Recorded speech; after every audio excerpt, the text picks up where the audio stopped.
বেশ কি সুন্দর ফলের সাইজটা। ফলটাকে দুভাবে কাটা যায়, এইভাবে ঘুরিয়ে মোচড় দিয়ে তো আরামসে করা যায়। তাতে ফলের যে লংজিভিটিটা, অর্থাৎ যদি মার্কেটের জন্য পাঠানো হয় বেশি দিন টিকবে না, নষ্ট হয়ে যায়।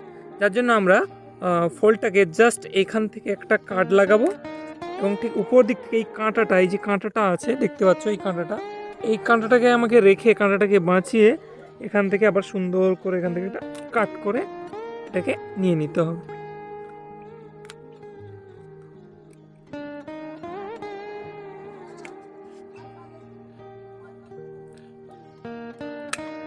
এই যে কট করে একটা আওয়াজ হলো। এবার এই কাঁটাটা কোনো কারণে যদি আমি কেটে দিই বা কাটতে গিয়ে যদি নষ্ট হয়ে যায়, তাহলে এখান থেকে নতুন কুঁড়ি আসবে না, নতুন ফল হবে না। মনে রাখবেন, ড্রাগন গাছের প্রত্যেকটা কাঁটা মানে প্রত্যেকটা ফুল এবং প্রত্যেকটা একটা করে ফল। আর এটা আরেকটা ফল, বেশ সুন্দর, সাইজও বেশ বড়। এখানে জাস্ট এখানে একটা কাঁটা আছে, কাঁটাটাকে আমাকে বাঁচাতে হবে। তার জন্য কাঁটাটাকে বাঁচিয়ে আমি জাস্ট এই উপর থেকে একটা কাট, এবার এদিক থেকে উপর থেকে আরেকটা কাট যে লাগাবো, একটা পট করে এই যে আওয়াজটা হচ্ছে এবং ফলটা কেটে চলে আসছে। বেশ সাইজটা আপনারা দেখতে পাচ্ছেন, বেশ সুন্দর, একদম খুব মিষ্টি একটা কালার। এই ফলটা সোমালিয়া ভ্যারাইটি, ওর বাইরেও লাল এবং ভেতরের পাটটা সুন্দর লাল। ফলটার কালারটা একটু দেখবেন অতটা সুন্দর পেকে ওঠেনি, তাও আমি কেটে দিচ্ছি যেহেতু আমার মার্কেটে ফলগুলো যাবে, হারভেস্ট করছি, এখান থেকে তুলে নিচ্ছি মার্কেটে পাঠানোর জন্য। তো মার্কেটে যেহেতু 7 দিন 8 দিন থাকার পরেও অনেক ফল বিক্রি হয়, তো সেই জায়গা থেকে আমার এটা কোনো অসুবিধা হবে না।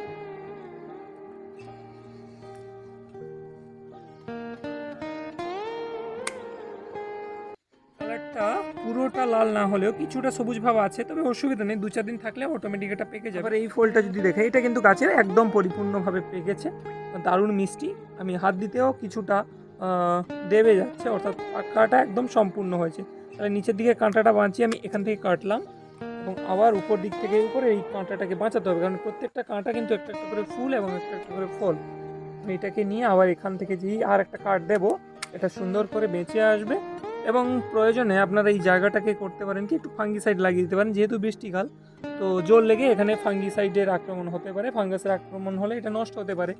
তো যেহেতু আমার এর পরে আর কোনো ওইভাবে ডালা নেই, তো আমি এখান থেকে কাটলেও কাটতে পারতাম, কিন্তু আমার নিচের দিকে 1 2 3 4 যে 4টি কাঁটা আছে, 4টে কাঁটা কিন্তু 4টে কুড়ির সমান, 4টে ফলের সমান, যার জন্য আমি এইভাবে কাটিং করে নিচ্ছি।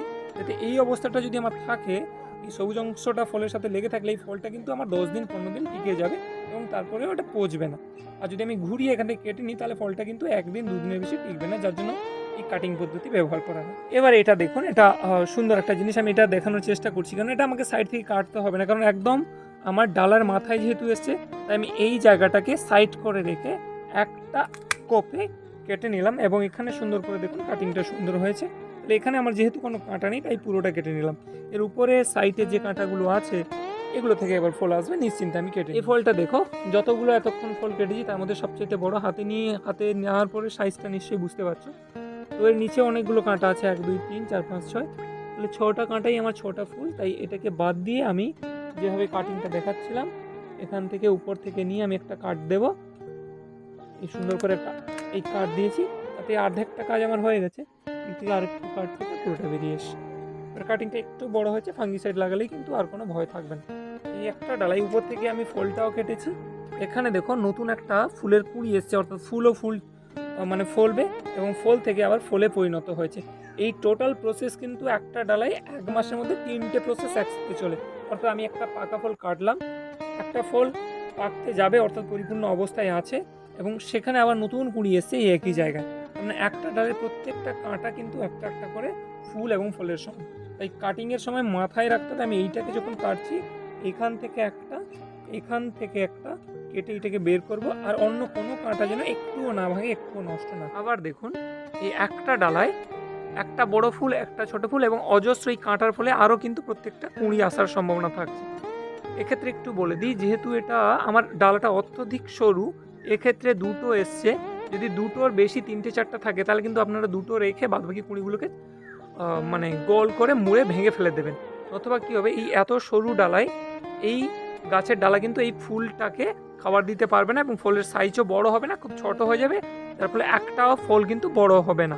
যদি আপনি দুটো কিংবা একটা রাখেন, তাহলে ফলের সাইজটা খুব বড় হয়।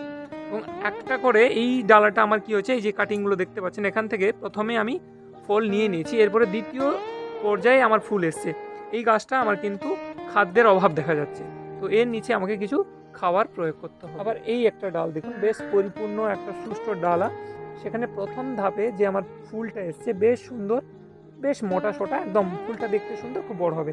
কিন্তু আবার এই ডালার একদম মাথার দিকে এখানে একটা ফুল এসে, এখানে 3টে ছিল, এখানে আর একটা ফুল ছিল, আমি নষ্ট করে দিয়েছিলাম। এই ফুলটা দেখুন, ওই ফুলের থেকে দেখলে বুঝতে পারবেন হলুদ হয়ে যাচ্ছে, কালার হলুদ। অর্থাৎ এই গাছের গোড়া থেকে যে পরিমাণ খাবার আসছে এ সবার প্রথমে সমস্ত খাওয়া নেওয়ার ফলে এইখানে এই যে ফুলটাকে আপনারা দেখতে পাচ্ছেন, এ কিন্তু খাওয়ার অতটা পাচ্ছে না, যার ফলে এই ফুলটা কিন্তু ফুটবেও না, হলুদ হয়ে আসছে। আমরা 1-2 দিন লক্ষ্য করব, যদি ঠিকঠাক অবস্থায় আসে তাহলে রাখবো, নতুবা থেকে এটাকে কেটে ছোট করে দেবো আমরা।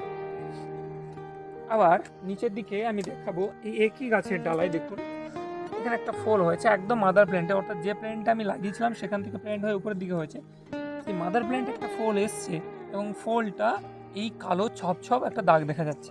আমি পরবর্তী একটা ভিডিওতে দেখাবো এই গাছের ডালে কেন কালো ছপে ফল আসে এবং এর নিরাপদের উপায়টা কী। তো এটা যেহেতু আমার মাদার প্ল্যান্ট, এটাকে আমি কোনোভাবেই কাট করবো না, কারণ এখান থেকে আমি একটা ফল নেব না। যদি কোনো কারণে এই মাদার প্ল্যান্টটা আমার নষ্ট হয়ে যায় তাহলে উপরে প্রত্যেকটা ডালা কিন্তু নষ্ট। তাই এই ফলটাকে আমি কাটিং না করে জাস্ট এভাবে ধরে ঘুরিয়ে কিন্তু আস্তে করে নিয়ে নিতে পারি।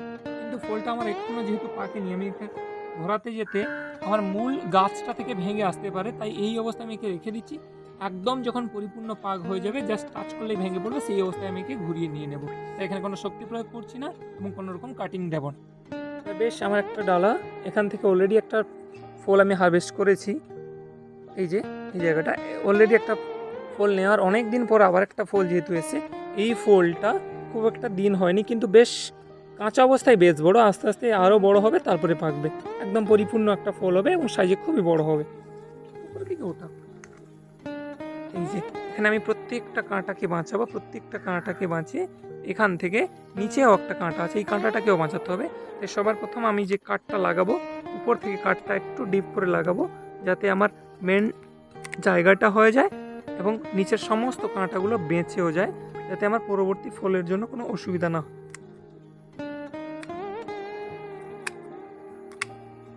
বেশ, আর ফলের সাইজটা দেখুন, যেহেতু এই গাছটা আমার মাত্র 210 দিনের, অর্থাৎ 7 মাস এবং কিছু দিন লেগেছে, তাই প্রথমবারেই ফলটা নেওয়ার জন্য ফলের সাইজটা একটু ছোট হয়েছে। কিন্তু অপেক্ষাকৃত এই ফলগুলো প্রায় আমার হাতের সাইজে আপনি বুঝতে পারছেন, প্রায় আপনার 150 থেকে 200 গ্রাম হবে। কিন্তু এই ডালে যখন দ্বিতীয় বছরের পরবর্তী পর্যায়ে আমি যখন ফল নেব, প্রত্যেকটা ফল 350 থেকে 400 গ্রাম হবে। সবার নিচে হয়েছে, এটাও বেশ একটা বড় ধরনের ফল আপনারা দেখতে পাচ্ছেন। আমি কাটিং করার পর আপনাদের দেখাচ্ছি সাইজটা ঠিক কত বড়।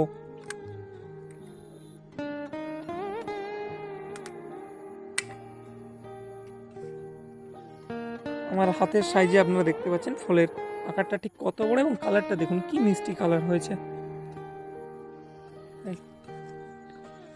এবার এই ফলটা দেখুন, এই ডালের একদম প্রান্তে, তাহলে এইরকম অবস্থায় আমি বলেছি কোনো ভয় নেই, কিচ্ছু নেই। একদম সাইড করে কাটারটাকে দিয়ে আস্তে করে কাট মারলেই চলে আসবে। এর কালার একটু দেখুন, একটু সবুজ নীলাভ, মানে নীল কিছুটা আছে, সবুজও আছে এবং লাল যেভাবে আসার কথা আসছে, পুরোটা হয়নি। আমি এই অবস্থায় কাটছি, কারণ এটা পাকতে আরও 2-1 দিন যেত, তার অবস্থা আগেই আমি কাটছি, যেহেতু আমাকে মার্কেটে পাঠাতে হবে, যতগুলো ডিমান্ড আছে তাই কাটিং হচ্ছে।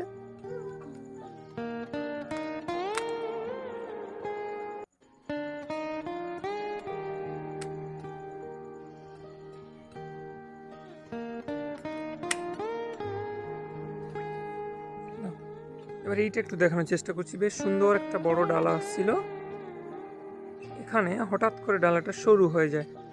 এবার সরু হতে এখানে যে ফলটা আসার কথা ছিল বা যেটা আসবে, ফুলটা সুন্দরই এসছে, ভালোই এসছে।